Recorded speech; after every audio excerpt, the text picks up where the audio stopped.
네, 안녕하세요. 차탄원석입니다. 자, DS 단석이 오늘 말도 안 되는 상승을 보여주고 있죠. 일단 마이너스 14%까지 밀렸다가 주가가 보합까지 올라주는 기염을 토하고 있습니다. 자, 바닥권에서 좀 대량 매수세가 들어오면서 주가를 좀 끌어올려주고 있는 모습인데요. 일단은 제가 여러분께 말씀드리고 싶은 거는 단석 같은 경우는 오늘 주가가 뭐 상방으로 오든 하방으로 빠지든 핵심은 하나다. 올라왔을 때 비중에 대한 고민을 한번 해보시길 바랍니다. 선생님 무슨 말이세요? 디스한석 회사가 너무 좋아서 50만 원 이상 올라갈 거라는데요. 그런 얘기들 누구나 할 수 있죠. 그리고 SAF 항공유 미래 성장성과 추가적인 공급 계약에 대한 매출 계약 충분히 또 우리가 고려해 볼 수 있고요. 자, 근데 단석 같은 경우 일단 제가 올라갔을 때 비중 축소에 대한 의견을 드리는 건 무상증자 결정 패턴 때문입니다. 그러니까 무상증자 패턴이 있는데 잠시 후 설명드리기 전에 오늘 일단 하락하고 올라온 이유에 대해서 아셔야겠죠. 자, 먼저 2차 전지가 사실상 오늘 급락을 했는데 아니 단석이랑 2차 전지랑 무슨 상관이냐라고 하시는 분도 있을 거예요. 왜? 이 항공유만 알고 계시는 분도 좀 있는데 원래 DS 단석은 폐배터리 관련주로 분류가 좀 되었었어요. 그래서 이런 2차 전지 관련된 섹터에 자금이 좀 들어와 있습니다.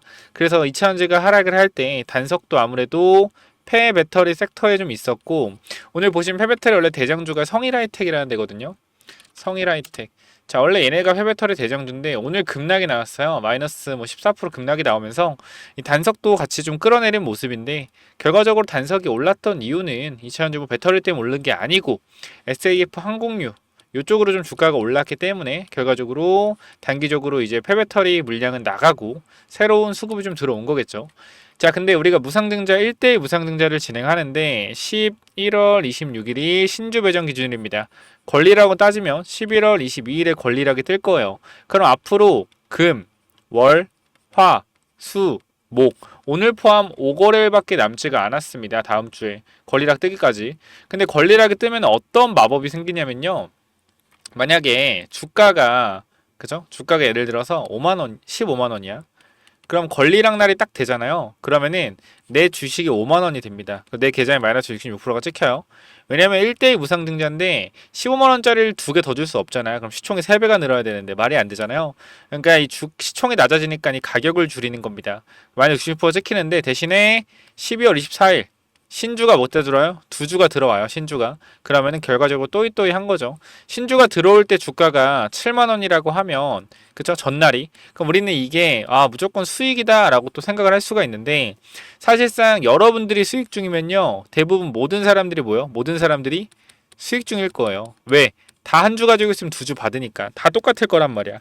그러니까 신주가 나오는 날 대량 매도 폭탄이 나와서 개파락을 무조건 합니다. 이거는 제가 100이면 100% 말씀드릴게요. 무조건 개파락을 할 수밖에 없어요. 현재 주식이 유통되는 게 340만 주인데 12월 24일에 680만 주가 쏟아지는 거야. 유통 주식의 2배 가량의 물량이. 그쵸? 그것도 평단 위인 물량 쏟아진다. 빠질 수밖에 없겠죠. 그래서 권리락 전이 사실상 시세가 가장 강력합니다. 단기적인 호흡으로 봤을 때는. 제일 좋은 그림은 뭐냐면은 단석이 SAF 확률을 올랐고 무상증자 결정을 올랐죠. 지금 조정을 받고 있는데 권리락 전에 주가가 올라가서 여기서 권리락 전에 물량을 매도하고 권리락 이후에 시총이 낮아지는 효과로 주가 올라갔다가 신주가 나올 때 빠지고 여기서 바로 다시 올라가는 패턴이 가장 좋아요. 그래서 우리는 해야 되는 게 뭐냐면 이게 가장 이상적인 그림이에요. 현재 그림에서 권리락 전에 주가가 올라가지고 권리락이 뜨면서 슈팅이 나왔다가 신주가 나올 때 이 권리락 가격까지는 빠집니다. 그럼 여기서 빠졌다가 횡보하고 바로 우상향하는 패턴. 이게 가장 단석이 제일 좋은 시나리오예요. 근데 가장 중요한 핵심은 뭐냐면은 권리락 전이 최고가일 가능성이 매우 높다라는 겁니다. 저는 솔직히 90% 이상 아니 100%라고 생각을 해요. 왜냐면은 여러분들이 아셔야 되는 게 권리락 이후에 주가가 폭등했다가 신주가 나올 때 버티는 종목은요. 딱 제가 무상증자 50 종목 중에 한 종목 봤습니다. AD 칩스. 얘도 1대2 무상증자가 아니고 1대1 무상증자였어요. 그래서 버틴 거다. 신주가 한 배 더 나오니까. 그러니까 유통 주식만큼의 신주가 나오기 때문에 그래서 그때 간신히 좀 올랐다는 거예요. 그래서 일단은 좀 말씀을 드리고 싶은 게 이 AD 칩스라는 종목. 자, 이 종목이죠. 자, 자, AD10가 아니네. 잠시만요. 이름이 뭐였지? 무슨 칩스인데. 칩스앤미디어인가? 칩스앤미디어. 아, 얘네요, 얘. 얘가 1대1 무상증자였죠. 1대1 무상증자 이후에 권리락이 뜨고 올라가서 신주가 나오는데도 권리락 위쪽에서 신주가 나왔죠. 딱 이 종목 하나예요. 나머지 종목들은 다 똑같아요. 뭐 피코그램이나 자, 무상증자 결과적으로 진행을 하고 나서 제가 좀 보여드릴 건데 잠시만요. 자, 여기 보면 무상증자. 자, 여기서 무상증자 결정을 합니다. 무상 결정을 해서 폭등이 나왔어요. 그리고 무상증자 권리락 전까지 주가가 어떻게 돼요? 재미없죠. 밀립니다. 밀리고 권리락 뜨고 시총이 낮아지니까 급등이 나오고 신주가 나올 때는 어떻게 돼요? 신주가 나올 때 권리락 전 가격 밑에서 시작을 하죠. 그렇죠? 얘뿐만 아니라 실리콘2라는 회사 있어요. 실리콘2. 자, 여기도 마찬가지. 지금은 회사가 굉장히 좋아졌죠. 단석이 이렇게 가는 그림이 가장 좋은 그림이에요. 지금 보면은 무상증자 결정을 하고 주가가 강하게 상승이 나온 이후에 권리락 전은 가격이 여기거든요. 권리락 전. 권리락 전에 들어온 사람들은 평당 얼마? 4,000원에서 4,600원 평단을 가지고 있는데 권리락 이후에 폭등이 나오고 신주가 나올 때 어떻게 됐어요? 신주가 나올 때 권리락 가격 전에서 신주가 나왔단 말이야. 그 손실이죠, 손실. 그래서 우리는 권리락 뜨고 주가가 올라가는 거는 시총이 낮아지는 효과로 올라가는 거기 때문에 절대 속으시면 안 되고요. 무조건적으로 이 단석 같은 경우는 이번 주 아니 다음 주 월화수목 중에 슈팅이 한번 강하게 나와줄 때가 있을 겁니다. 이때의 비중을 확실하게 좀 덜어내시라고 분명히 말씀을 드릴게요. 올라갔다가 빠질 가능성이 있고 이 받는 두 주의 신주는 12월 24일 받기 전까지 매도가 불가능합니다. 그거를 분명히 아셔야 될 거예요. 그래서 현 구간 정확하게 DS 단석 같은 경우 말씀을 드리지만 제가 여기서도 여러분들한테 말씀을 드렸어요. 무조건 분할 익절 해야 된다. 분할 익절 해야 된다. 계속해서 말씀을 좀 드리고 있는데 자, 여기 보시면은 언제죠? 자, 11월 12일이죠. 11월 12일. 11월 12일에 여러분들한테 말씀드렸던 내용 간단합니다. DS 단석. 자, 18.5만원, 18만 5천원 위로 매물대가 형성이 되어 있기 때문에 저는 그냥 욕먹어도 말한다. 그냥 반드시 지금 분할 매도 시작해라. 11월 12일입니다. 11월 12일. 언제요? 이때죠. 이때 분할 매도 분명히 말씀을 좀 드렸어요. 그래서 분할 매도하고 남은 물량을 지금 가지고 있는 분들이 있을 텐데 요거는 반등할 때 다시 한번 정리를 하면 되겠죠. 그래서 내가 단석을 현재 들고 있는데 뭐 도대체 내가 팔아야 되는지 조금 더 들고 와야 되는지 모르겠다라고 하시는 분들이 있으면요. 저는 무조건 단기적인 상승에 분할 매도로 대응해라. 아니 매도로 대응해라라고 확실하게 말씀을 드리고 혹시나 이 대응에 대한 부분 같이 잡아가실 분이 있다라고 하면요. 010-9201-6329로 뭐라고 보내면 돼요? DS라고 두 글자 남겨주시면은 저 여러분들 현재 구간에서 DS 단석 어떻게 대응을 좀 해야 되는지 좀 분석을 도와드릴 겁니다. 자, 분명한 것은 주식이라는 것은 결과적으로 변동성과 파동을 그립니다. 올라가면 내려오는 특징을 가져가고요. 내려오면 올라간 특징을 가지고 있습니다. 그렇기 때문에 DS 단석 같은 경우는 단기적인 상승폭이 강하게 나왔습니다. SAF 항공유 플러스 무상증자라는 호재성 이슈로 폭등이 나왔고 이 폭등에 대한 되돌림 반등이 나오고 나서 어떻게 다시 우상향할 가능성이 높아요. 그러면 결과적으로 이런 되돌림 하락은 무상증자 신주가 나오고 나서도 계속될 수가 있다라는 겁니다. 제가 괜히 하는 얘기가 아니라 여러분들이 항상 주식을 할 때 수익을 못 냈던 경험이 있을 텐데 그런 경우는 대부분 욕심 때문입니다.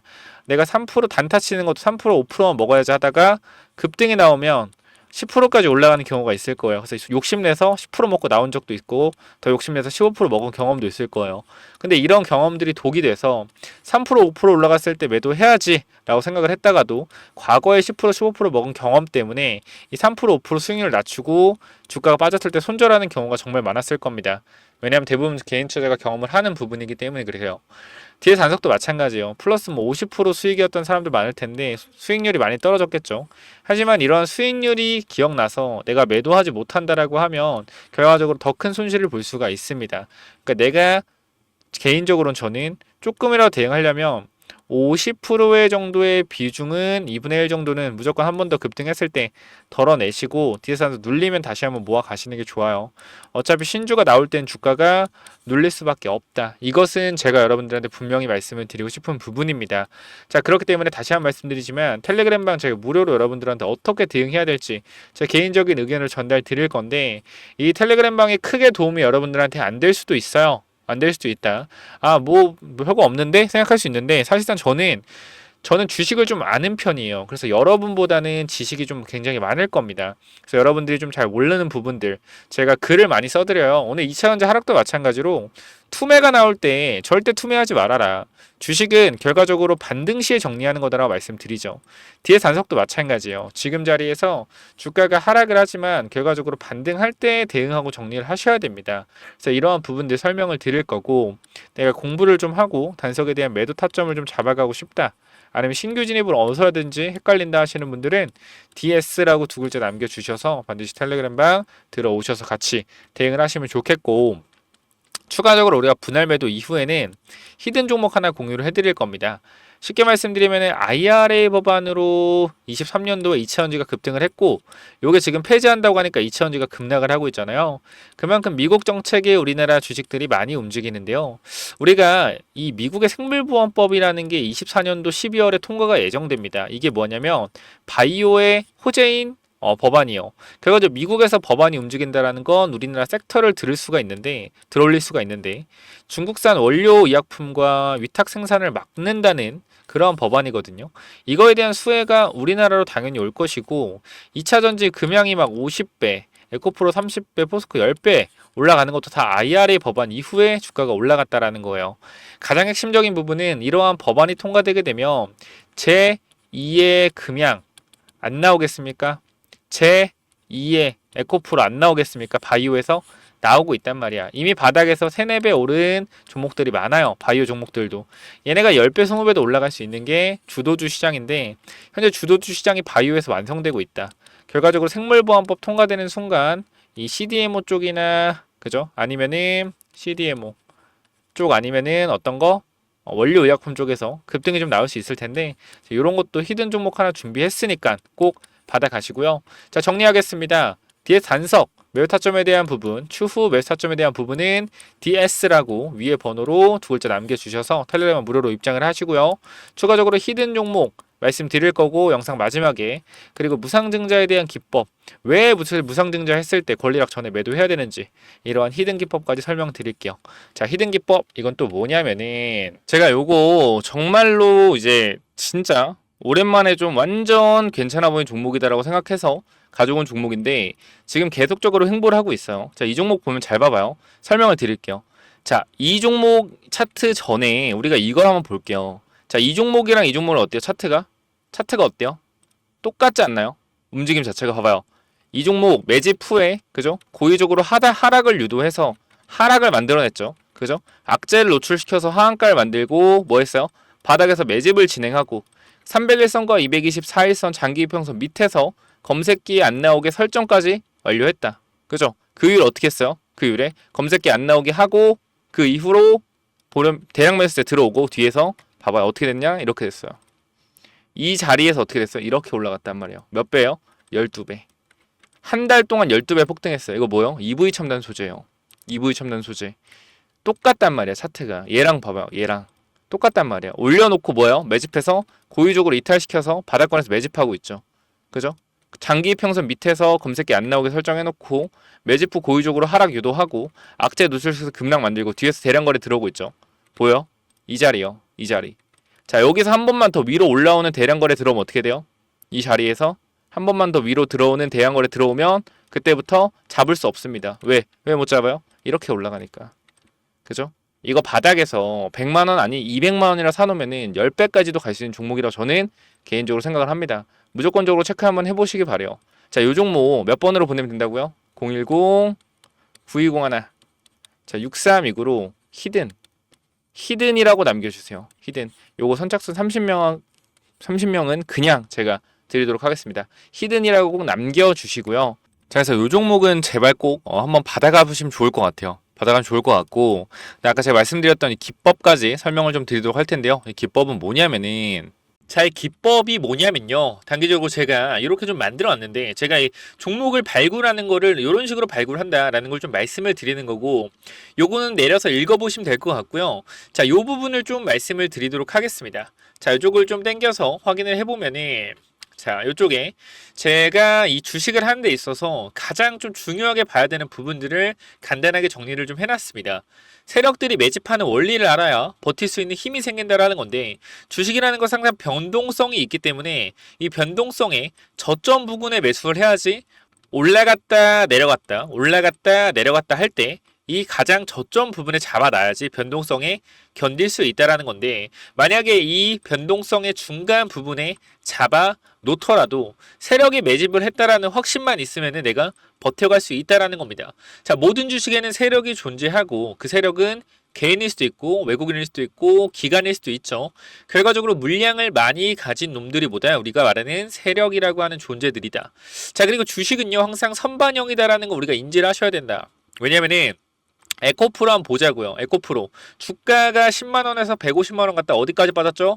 40만원까지 빠졌죠. 그래가지고 뭐요? 아, 선반영이었구나. 이거를 시간이 지나야만 알 수 있는 거죠. 그 주식은 기대감이고 그 기대감이 결국 어디까지 반영될지를 정확하게 캐치해야 주가의 상승폭을 어느 정도 예상할 수가 있다. 거래량은 힘이다. 세력들이 사용한 돈의 힘을 보고 이 세력들이 얼마나 강한 놈인지 확인해야 한다. 바닥에서 터지는 거래량들을 확인해야 되고, 고점에서 터지는 거래량, 고점에서 거래량이 터지면서 내려온다 보다 고점 신호다라는 것을 파악을 해야 된다는 겁니다. 그리고 우리가 에코프로 때를 보면 아시겠지만 계속 올라가는 종목을 계속 가겠지라고 욕심을 내다 보면 어떻게 된다? 수익을 챙기지 못하기 때문에 언제나 욕심은 독이 된다. 그렇기 때문에 항상 수익을 챙겨줄 때 어느 정도 분할 매도를 해야 된다라는 거 말씀을 드리고요. 그 다음 또 가장 중요한 부분 좀 몇 개를 말씀드릴 건데, 심리가 중요한 이유예요. 내가 사면 빠지고 내가 팔면 오르는 이유, 결국은 뭐다? 심리의 차이이다. 내가 사면 빠진다면 분할 매수로 매수해보자라는 겁니다. 이러한 것들 다 내용을 담아놨으니까 꼭 한번 체크해 보시고요. 자, 내가 1000만원을 매수했을 때, 그죠? 내가 사면 빠진다면 250만원만 사면 뭐요? 빠지면은 추가로도 매수할 수 있다는 거죠. 내가 쫓겨가던 매매에서 내가 주도권을 가지고 이 주식을 흔들 수가 있다. 내 마음대로 추가 매수를 할 수 있다는 거죠. 항상 추가 매수할 때 고민을 하잖아요. 그런 부분이 뭐한다? 없어질 수 있다는 거고, 반드시 우리는 뭐 해야 돼요? 3분의 1 내지 2분의 1 올라갈 때 매도해야 된다. 뭐 할 때? 어디서 매도해야 될지 고민될 때요. 종목에 대한 확신이 없기 때문에, 그죠? 욕심을 내려놓고 수익을 챙겨야 된다. 내가 고민하는 순간에 결과적으로 이러한 모든 것들이 내가 고민한다는 것이 뭐요? 공부 자체가 덜 됐다라는 반증이고, 항상 기업을 분석하고 대략적인 목표가를 정해서 매도 타점을 분할 매도로 잡아놓자. 영원하게 상승하는 종목은 없습니다. 우리 국장에는 항상 강하게 오르면은 조정이 강하게 나와요. 올라갔을 때 수익을 챙겨가야 우리가 뭐한다? 확실한 매매를 할 수 있다라는 거고, 결과적으로 이러한 부분들, 이러한 종목들을 잡는 방법들, 이러한 부분들 여러분들한테 이 심리를 다스리고 우리가 이 기법, 그죠? 어떻게 종목을 선정해 가고 어떤 심리를 가지고 있어야 되는지 이런 기법들을 제가 드릴 거니까 꼭 한번 참고해 보시고요. 결과적으로 종목을 고르는 방법은요, 간단합니다. 간단해요. 이러한 실적이 좋은 종목들, 그죠? 실적이 좋고 바닥에서 매집이 들어오는 이러한 종목들, 제가 밑에도 많이 있는데 일단 좀 시간이 없기 때문에 간단하게만 말씀을 드릴게요. 이러한 종목을 찾는 법, 검색기로 찾으면 되는데, 혹시나 이런 검색기가 없다, 기본적인 거거든요. 기본적인 거. 결과적으로 우리가 차트를 모두 다 돌려볼 수가 없기 때문에 제가 말씀드리는 이러한 기법에 맞는 종목들을 찾아내기 위해서는 검색기가 필요하다. 그렇기 때문에 여러분들이 이런 검색기 필요하다고 하시면은 제가 모든 내용을 공유하고 있으니까 필요하신 분들은 이쪽에 010-9201-6329 이쪽 문자로 기법 또는 히든이라고, 그죠? 딱 두 글자씩만 남겨주시면 될 것 같습니다. 그죠? 제가 이러한 종목들도 결과적으로 히든 종목도 준비하고 있기 때문에 기법 또는 히든이라고 010-9201-6329 이쪽으로 남겨주시면은 제가 보내드릴 테니까 당연히 무료로 보내드립니다. 그렇기 때문에 기법 또는 히든 남겨주시면은 요 자료들 전부 다 공유를 드릴 테니까 꼭 받아가시면 좋을 것 같습니다. 자, 여기까지 하고 마무리하도록 하겠습니다. 감사합니다.